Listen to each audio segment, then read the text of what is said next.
Welcome to the Ellevate podcast, conversations with women changing the face of business. And now your hosts, Kristy, Wallace, and Maricella, Herrera. Hello and welcome to the Ellevate podcast. This is your host, Kristy Wallace, coming straight from my closet with my co-host, Maricella, Herrera. Wait, I'm not in the closet with you this time. No. And as if you've been paying attention or listening in the past couple of weeks, I'm experimenting with different places for soundproofing and quality. So right now I'm in my closet, but it's actually a lovely place to be. It is quiet. The children do not know where I am. And I am sitting on the floor, quite comfortable. Well, I am sitting on a chair in not my apartment. I'm taking over a friend's apartment. And it's lovely. It feels like I have an office. Yeah. Well, in my conversation today with Mita Mallick, we do talk about this. Mita is the person, and I've known her for quite some time, and she's phenomenal. She was always the person when I would talk to her over the past year, knew exactly what day we were on of working from home. And, in our conversation, we cover a lot and a lot of really important conversations around, diversity, equity, inclusion, identity, impact, action. I mean, there's a jam-packed conversation, so get ready.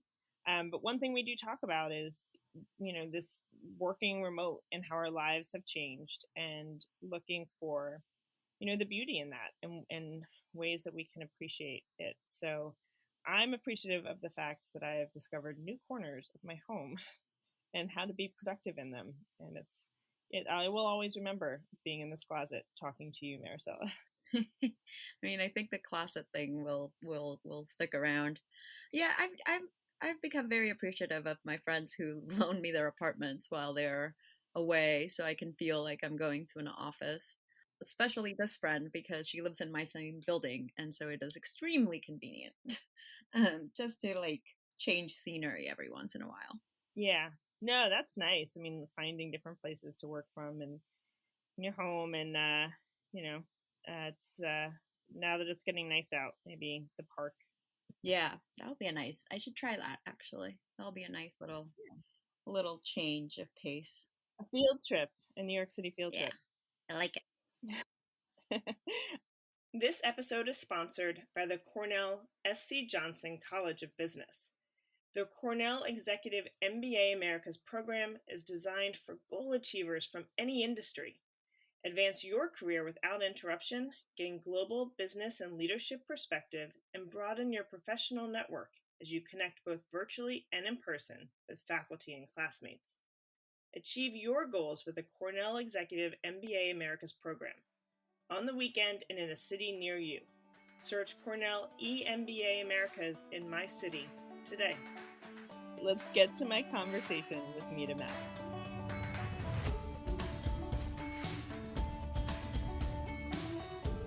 Mita, I am so excited to have you here. Welcome to the Ellevate podcast.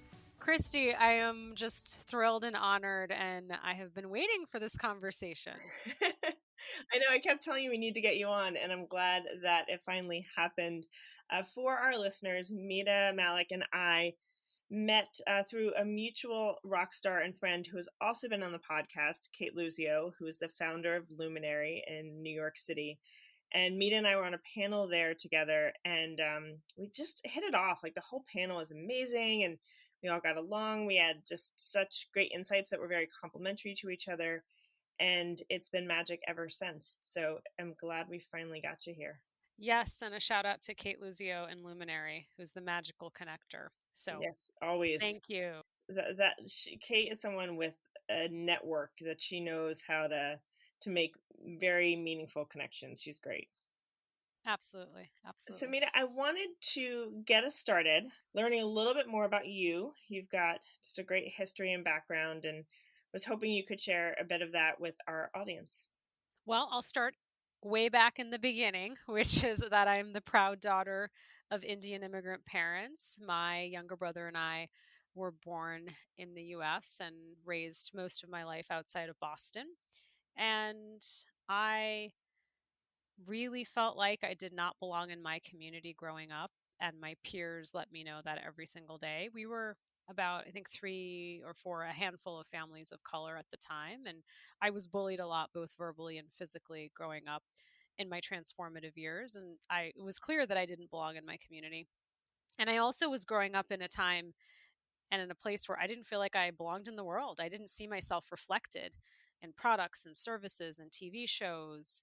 Boy, has the world changed, because I did not grow up in the era of Instagram. And now it's so much easier to get access to Black and brown role models. But I think those really formative years, Kristy, of my life really informed what I chose to do later on, because I just didn't ever want anyone to feel like the way I did growing up. And that has been a really big driver in the choices I have made in my life. Yeah. And I want to dig into your story a bit more, but I'm curious, given that experience, right? And we as caregivers, as parents, I think a lot of our personal experiences shape, you know, how we are creating a world for our own children.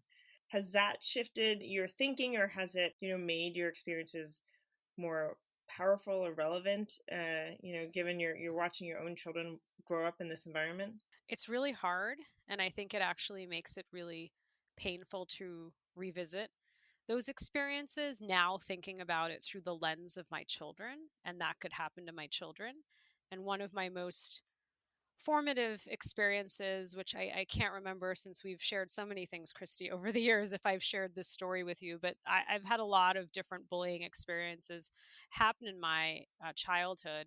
And one of the ones that really still sticks with me is my freshman year of high school. I was in intro to physical science class. It was a class I was really excited about. And there were two white boys who had been bullying me. And the bullying had escalated to the point where one day they decided to set my hair on fire in the class, in the lab. And the only way I knew that it happened was because my lab partner, who never spoke to me, said to me, "Oh my God, your hair's on fire." And they had been lighting matches and throwing it into my hair. And of course, your hair grows back, but the damage to your psyche is quite deep. And I think about that now often, because and actually, to your point, now that I have a 5 and 8 year old, I think, oh my gosh, like, I went through that and survived that, but I can't imagine that happening to my children and what I would do. And so that, I think, actually, now as a mom, it sits even more heavy with me, the experiences I went through. Yeah.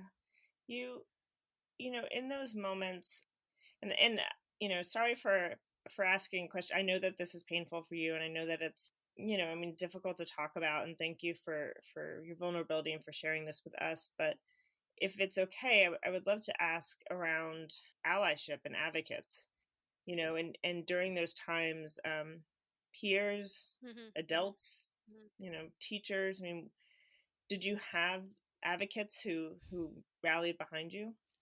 I love that question. And you can ask me anything, because we have that relationship. But thank you for asking if you could ask the question. One of the things that happened to me in that moment, Kristy, was that was the first time an ally showed up for me. What happened that day was the two boys were suspended for a day, which is a conversation for another time. And I was brought into the guidance counselor's office, which often happens.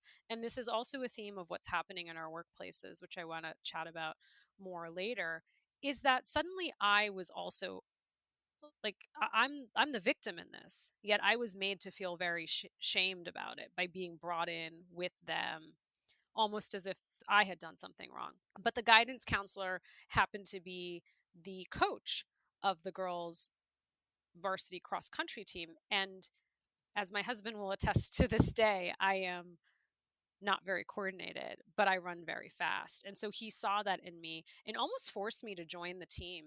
And what I will tell you was, in that moment, sports became an equalizer for me, because suddenly I'm on the field with all these other girls who I can run as fast as, or in some cases faster than. And suddenly I am seen as an equal. And so that was the first time in my life that I remember, and a really pivotal moment, when someone stood up for me. And my parents, God love them, and they did so much for me. And it was really hard for them because they didn't grow up in this country. So they didn't experience any of those things growing up. But what I will say to you is exactly the question you asked, is that in all the years that I have tried to been on a path to find forgiveness, and in the late nights when I've Googled those bullies, like we often do with people in our lives, whether that's ex-partners or boyfriends or girlfriends, I want to know where the other parents were. I want to know where the teachers were. And I want to know where law enforcement was. Like, where were those people? And where are they today?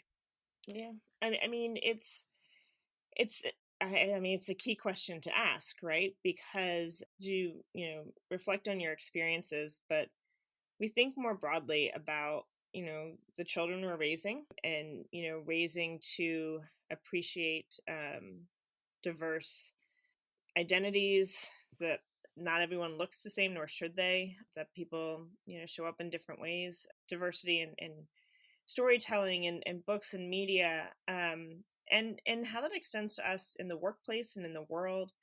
I mean, we are products, you and I, of that system way back when, for me, as a white woman, grew up in a very non-diverse region with very little representation in what I saw and did every day. And so it's been important to me to do the work to learn, to listen, to understand, and to, create that awareness within my workplace and within my family. And I just, thinking about what you're sharing, Mita, is, we've come far, but definitely not far enough. And I know that you're very passionate about that as well. And I'm wondering, what are some of the ways in which you're continuing, to, I don't know, to stand up to those bullies, or to, shift that conversation to support others? I think it's a great question. And hate starts at our kitchen tables. And especially what we're seeing with the growing, alarming incident of hate crimes against the Asian community. It starts at our kitchen tables. And what do I mean by that? I was the funny looking, dark skinned girl with a funny looking long braid who brought a funny smelling lunch to school, whose parents had a funny sounding accent until, guess what? It wasn't funny anymore. And that is the language that we have to be so intentional about and watch out for, because our children are listening to us all the time, and our children are our future leaders. And so when you say things like, or they say things like, Mita is strange or weird or crazy or funny looking, funny acting, that's when we have to stop and stop othering people, because that is when you get into sort of the dark side of bullying, and then bullying into what turns into hate. And so I ask anyone who's listening, if you have children in your life, to really think about how you are showing up intentionally for them, what you are teaching, what you are talking about, what stories you're sharing, what stories you aren't sharing, because they are absorbing all of that, and they will be our future leaders who are showing up into the workspaces and places that we're all trying to change today.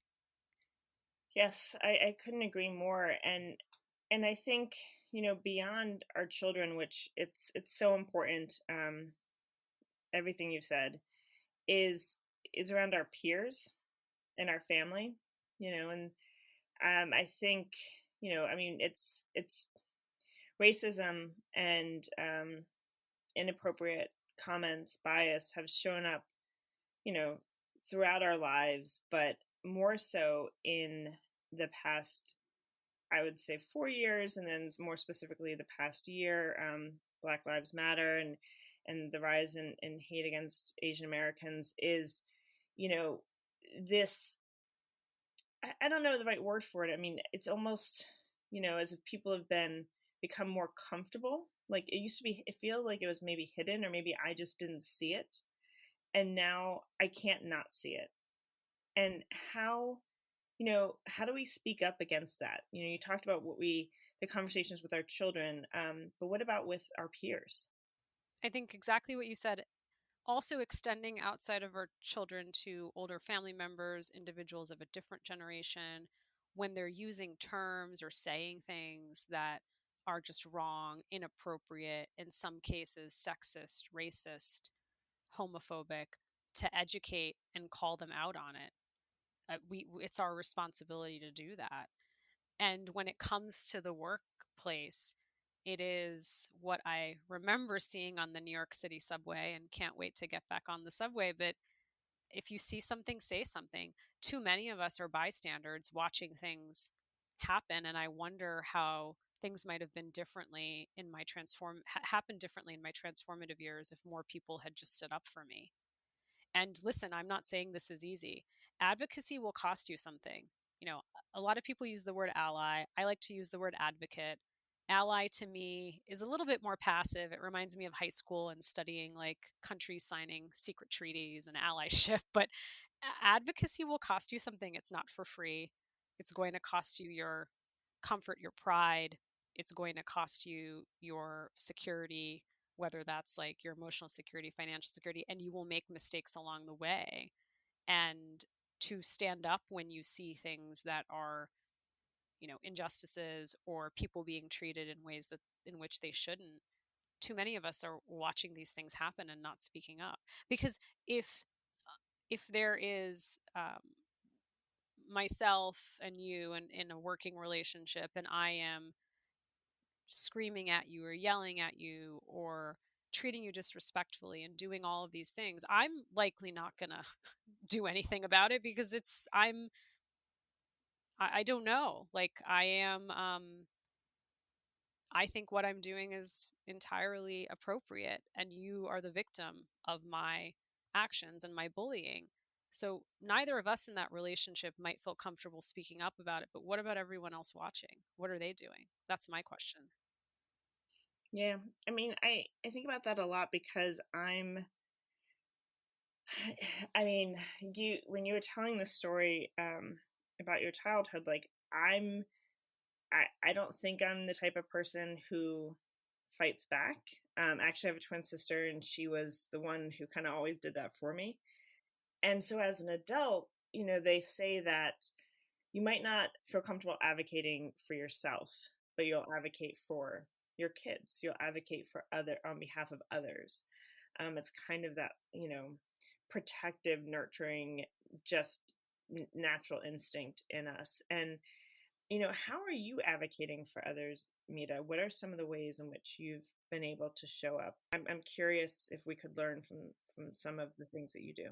Advocacy, it's a spectrum of small and big things that you're doing every single day. I would ask everyone listening, check your calendars tomorrow. Who gets invited to meetings and why? Who are we leaving out and why? You don't have to fly to London now to go make a presentation, or I don't have to squeeze into Kristy's office where she only might have 4 seats around the table. All of these excuses of why we don't let more people into meetings have gone by the wayside. And of course, there's a lot of research around the productivity of meetings actually decreasing the more people you add. My point is inviting people who have a stake in the work, whose voices should be heard, and who actually own the work and give them credit for it.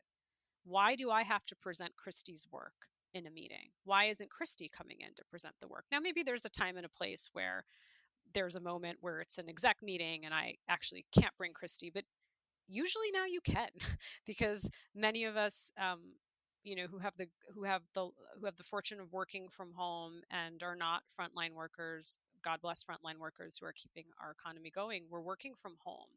So the virtual roundtable has enough seats.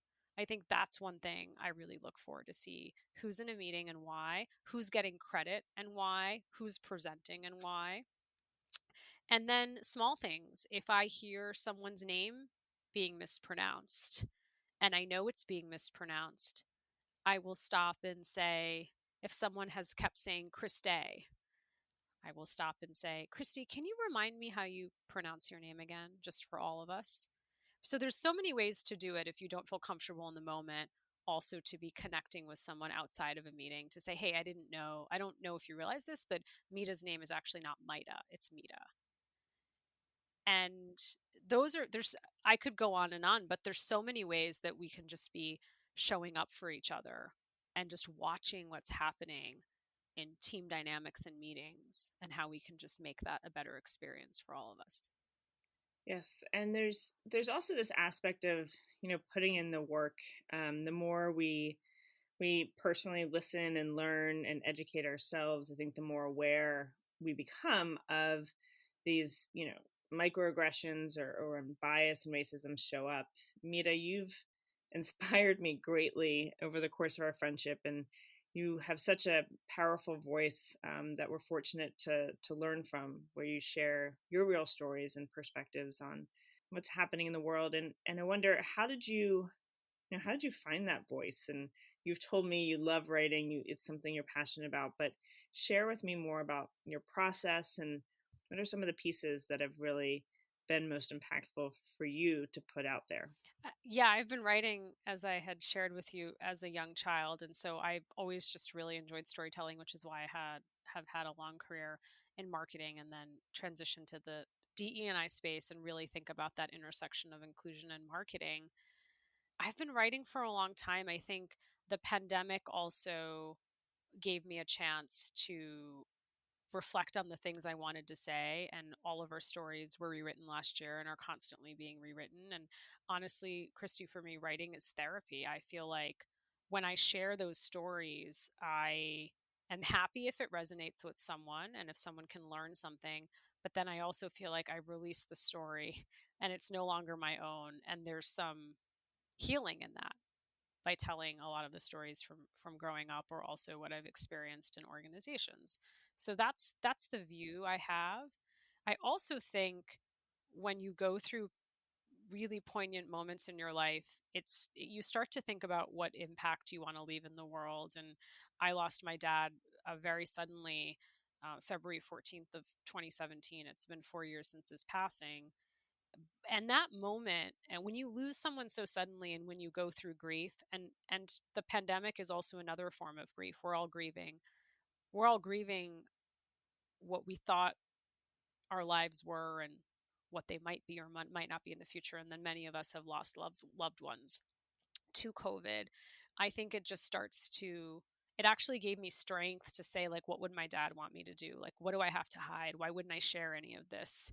Like, what do you have to lose? Because if I died tomorrow, then what will I have regretted? So I think that has actually really changed my perspective on why I'm so vocal on so many issues now, and also so willing to share parts of myself that maybe I wouldn't have before. I love following you on social media, and Oh, thank you. no, because I think you really call out. I think you call BS on things that are not okay. Yeah. I think that you strive and do a great job of amplifying multiple voices and multiple communities, and it's and your own storytelling, which is a culmination of how we continue to further this conversation and use our voices, use our platforms and our privilege to bring these conversations to our communities. Mita, you are a LinkedIn influencer. I know you're recognized quite a bit for your thought leadership and expertise. What does that mean for you in terms of how you use that platform, and what are your hopes in terms of how that creates an impact? Well, I spend entirely too much time on LinkedIn, probably the only platform I spend time on, but I also find it to be a place where I can teach, I can learn, I can be educated, and also a place where I feel like, as my friend Callie Schweitzer says, who is one of the LinkedIn editors, it's a platform of generosity, and that's why I'm really drawn to LinkedIn.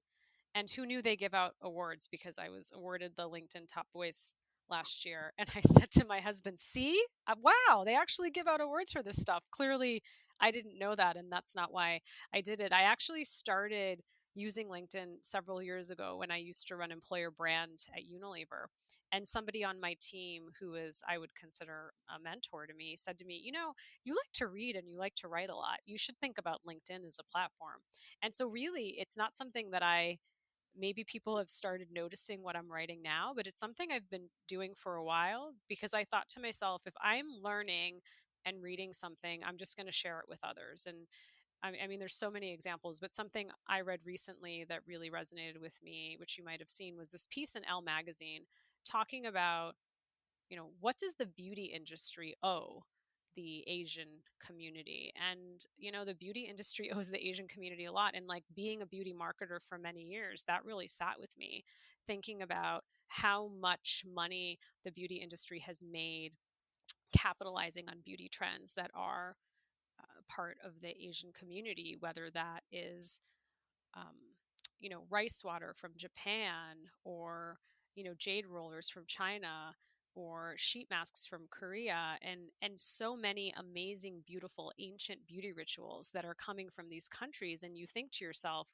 where's the beauty industry right now for the Asian community during what is a really difficult and painful time? So to answer your question, it's pretty simple. I'm really just sharing the things I'm learning, and sometimes they resonate with people and sometimes they don't, and that's okay. But that's really the lens in which I'm creating content for the platform.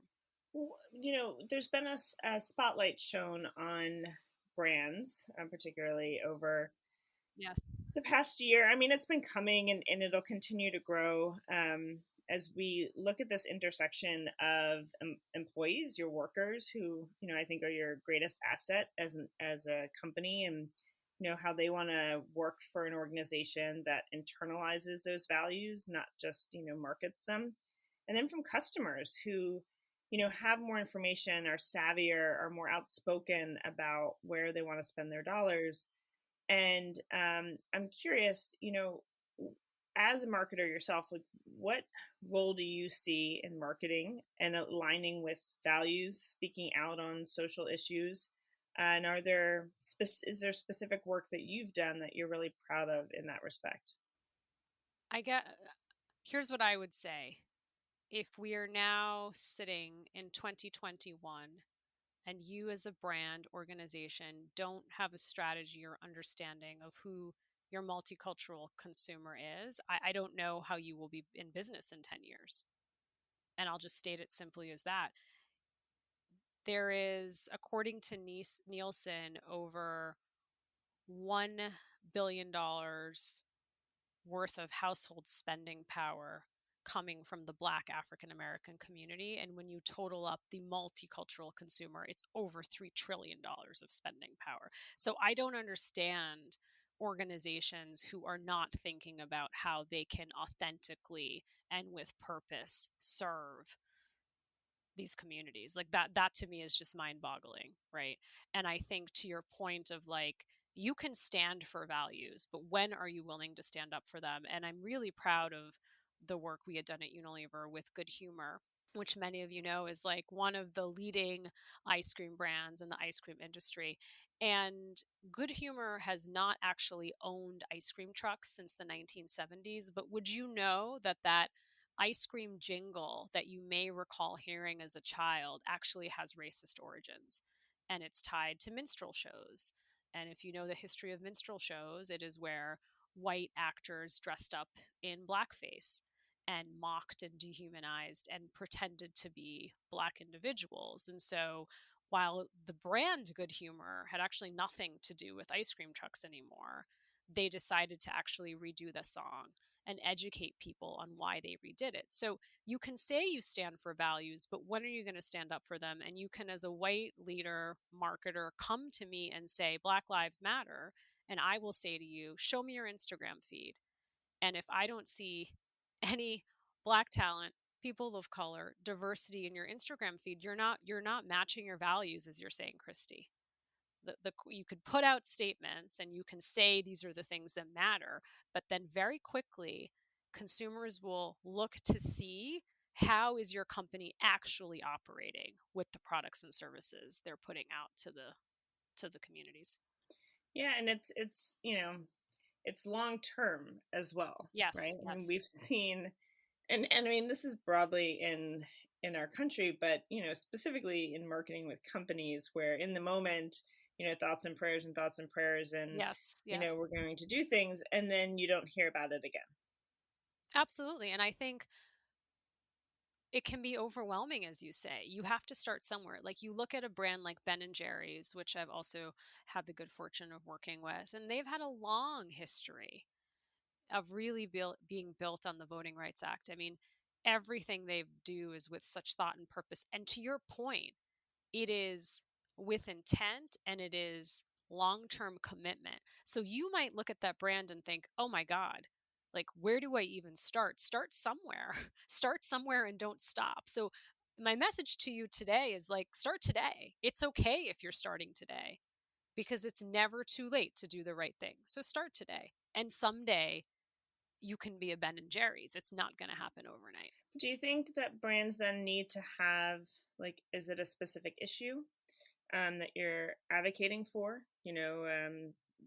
Circular economy or reducing waste, voting rights. Is it a broader ethos? Like, we believe in diversity, and we believe in that showing up in our workforce across all levels of business, in our board, in our representation across all platforms, in our suppliers and supplier diversity. Is it like, can it be either or? Is it both? I mean, like, do you focus on an issue, or do you focus more broadly on just being a business that reflects the values of your customers? For me, it's exactly all the parts and pieces you just said. It is building an end-to-end inclusion ecosystem, which is what we should all be striving to do. So it absolutely starts with workforce. How are you reflecting in your workforce the communities in which you serve? The second is really around your brands and products and services and how they're showing up in the marketplace. Is it inclusive marketing, inclusive content, inclusive product design? The third, as you said, it's supplier diversity. Who are you giving money to? Who are you doing business with, and why? And if you are going to the same agency of record, the same agencies, from a marketing context over and over again, why?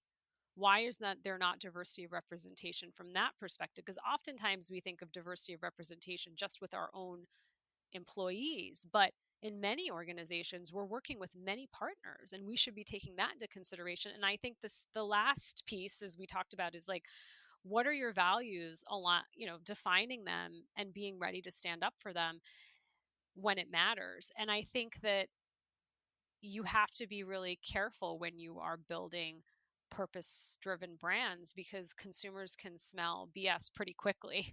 So it is, what is the product and service you are providing, and how could you authentically create a bigger purpose or mission around that? I think that's something, especially if you are just starting a company, now's the time to start thinking about that, because retrofitting something later on becomes really more difficult. So what is the bigger impact that you want your brand to leave on this world? And then I think, to the point that you made, is just standing up for issues that matter, and standing up for,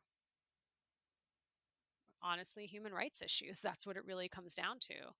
And so all of those things are important. Mita, you did some really important work at Unilever and throughout your career around creating an inclusive environment internally. When you think, and I think that I'm calling this out for a specific reason, which is, as a marketer who is thinking about your customer, and how you're connecting with your customer and being authentic in that, it starts internally. It starts with the teams. It starts with their awareness and the work that they're doing. It starts with having an inclusive environment that is welcoming to all voices, that is open to hearing those voices, and to working with the right suppliers and all of those things. And so it is kind of an internal and external role, and you really took that on with gusto. And I had the great honor of being a part of some of the programming you did and conversations you made space for. And what was that journey for you? I mean, did you naturally say, okay, this is a role I want to play? How did you approach that? Because I think it's hard, to really create that change within an organization. So tell us what that was like for you. I think I've shared this with you, is it's not the role I wanted. I thought I was going to stay in marketing for the rest of my life. And my then CEO came to me and said, we need someone to lead DE&I and cross-cultural marketing. No one's ever done this before for the company. And I said no 3 times. And my younger brother finally said to me, I don't think you can say no to the CEO 3 times. And oh, by the way, you could be a change maker in a large organization, and thinking about everything you've been through in your life and everything you have experienced in your career, why wouldn't you want to do that for others? And that was the moment where I was like, yes, this is my purpose, this is what I want to do. So sometimes I think people see something in you that you don't see in yourself, because if we had been sitting here 5 years ago, I never would have thought I would have been doing this work and in this space. I think, Kristy, the question you're asking, or what I'm trying to think about, is the real, or to say, or to find the right way to articulate it, is the real hard part of this work is like, we're all chasing inclusive cultures, but guess what? Inclusive cultures don't happen without inclusive leaders. And that means we have to all be accountable for how we show up each and every day and think about the impact we're making on each other. And so that is a lot of the work, starts in one-on-one spaces and places. It starts with, I really believe in intent versus impact. I like to believe that like 99% of the world, or the people that I'm working with, have really good intentions and they don't know how their impact lands.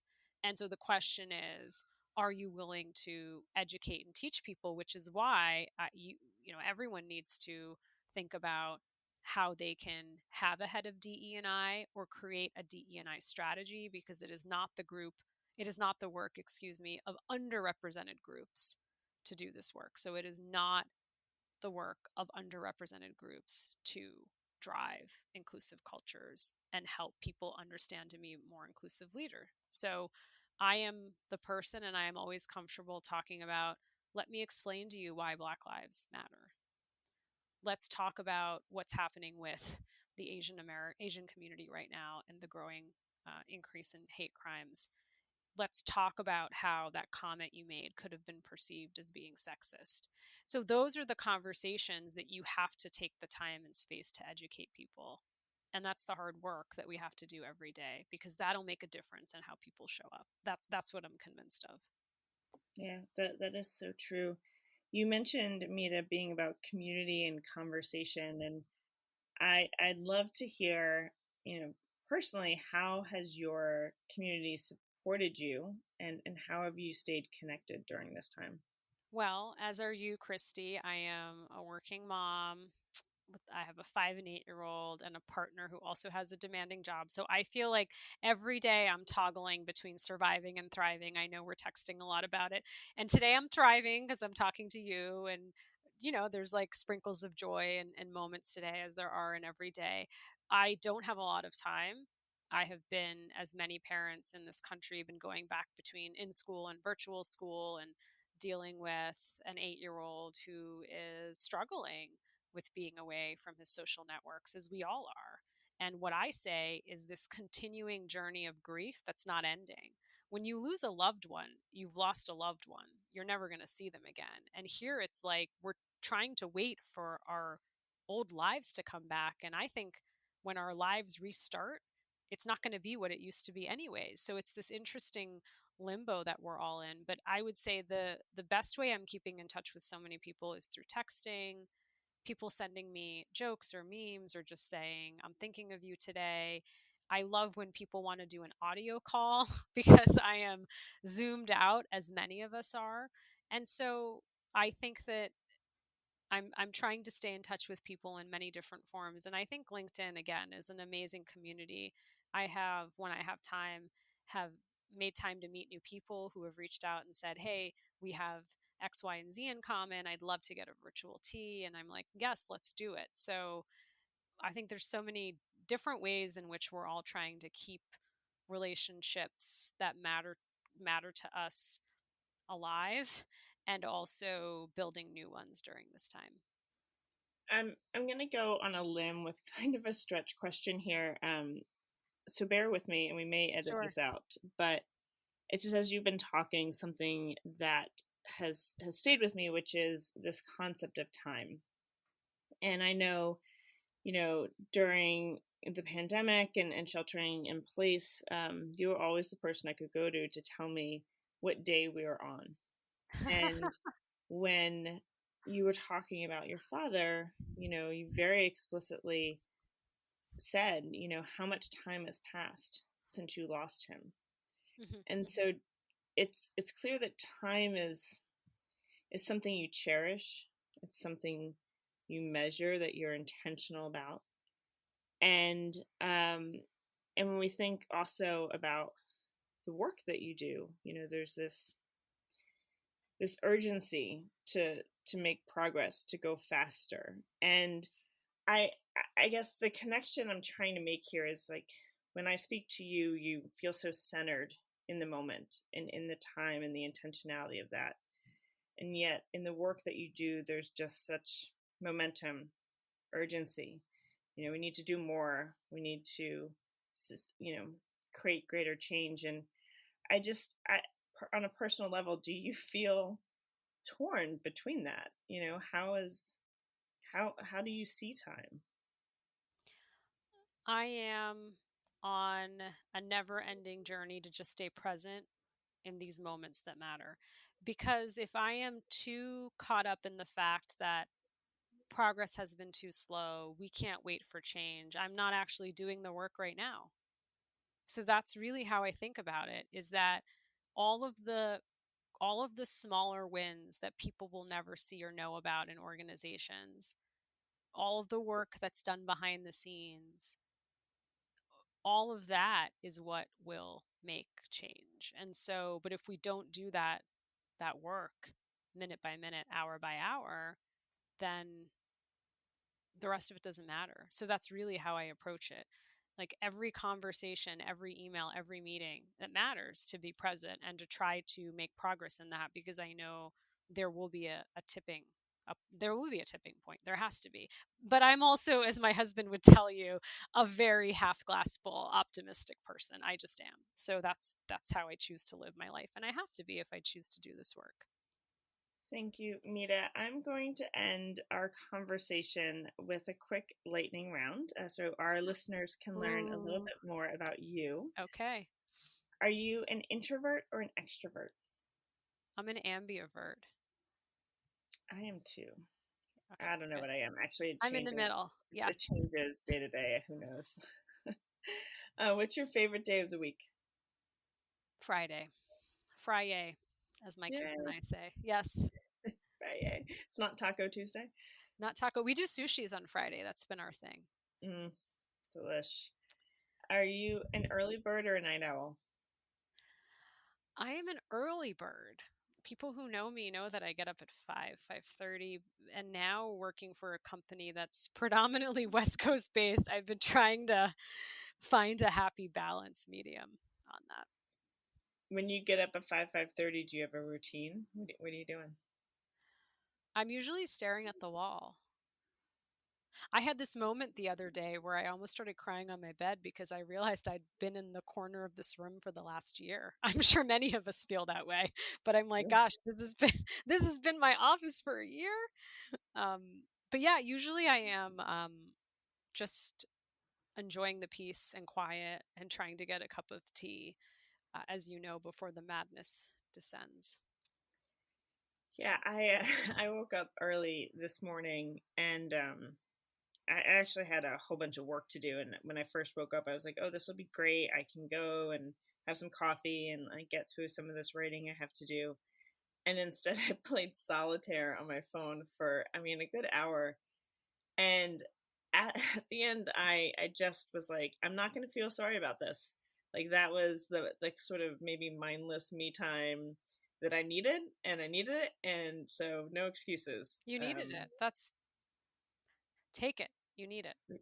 Yeah, I mean, solid. I don't know. I've had a hard time reading during COVID. I love reading. It's something I'm incredibly passionate about, and I don't know. I think for a long time I just had I struggled focusing. I was too distracted by the world and everything that was happening. And so it's something I need to get back into.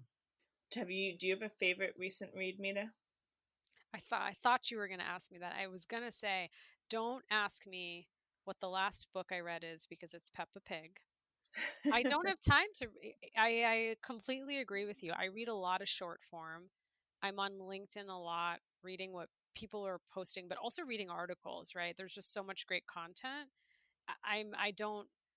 It's really hard for me to read a book right now, but I started Harry Potter with my son. I had never read it, and then of course anything Peppa Pig we're reading. Yep, yeah, Harry Potter's great. I remember reading it when it first came out. Do you have a dream dinner guest? Dream dinner guest, Gretchen Carlson. Ah, I know Gretchen. Yes, she is a very powerful story. Yeah, I want to know more about her story. I'm sure she can't share all of it, but I think it's pretty incredible what she did. And again, I think just not only standing up for herself, but so many others. Yeah, yes, it was. And Mita, any final thoughts you want to leave our listeners with today? I don't care where you sit in the organization, you can make an impact on your diversity, equity, and inclusion agenda. If you have someone running it, if you don't, you need to play a part in owning the agenda. So it could be thinking about, you're hiring someone. Is there a diverse slate? Are you on LinkedIn being a talent scout? Are you networking and meeting people? Are you the person who's going to sit silently in the talent management meeting when they say, oh, there's that big new role open. We were thinking about Mita for it, but she just had a baby. She can't travel. Are you going to ask the question why you've made that assumption? And has anyone asked me what I want in my career? And then finally, I don't care how big of a check you have. If you have any money, think about who you're spending it with and why. Even if it's a small video or it's a gift basket, think about how you can be intentionally using that to build a supplier diversity program. Thank you, Mita, for joining us today on the Ellevate podcast. It was wonderful to catch up with you. I miss you so much. I cannot wait till we can see each other in person again. I can't wait either. Thank you, Kristy, and thank you for all that you and Ellevate do.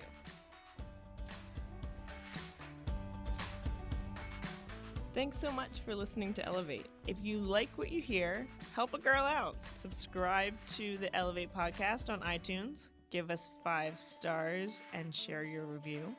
Also, don't forget to follow us on Twitter at EllevateNTWK, that's Ellevate Network, and become a member. You can learn all about membership and all the great things that Ellevate Network is doing at our website, www.ellevatenetwork.com. That's ELLEVATE network.com. And special thanks to our producer, Catherine Heller. She rocks.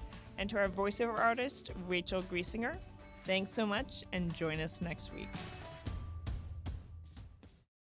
92% of households that start the year with Peloton are still active a year later. 92% because of a bike? Not just bikes. We also make treadmills and rowers. Oh, let me guess, for elite athletes only, right? Nope. It doesn't matter if you're an avid exerciser or new to working out. Peloton can help you achieve your fitness goals. 92% stick with it. So can you. Try Peloton bikes, tread, or row risk-free with a 30-day home trial. New members only. Not available in remote locations. See additional terms at onepeloton.com/home-trial.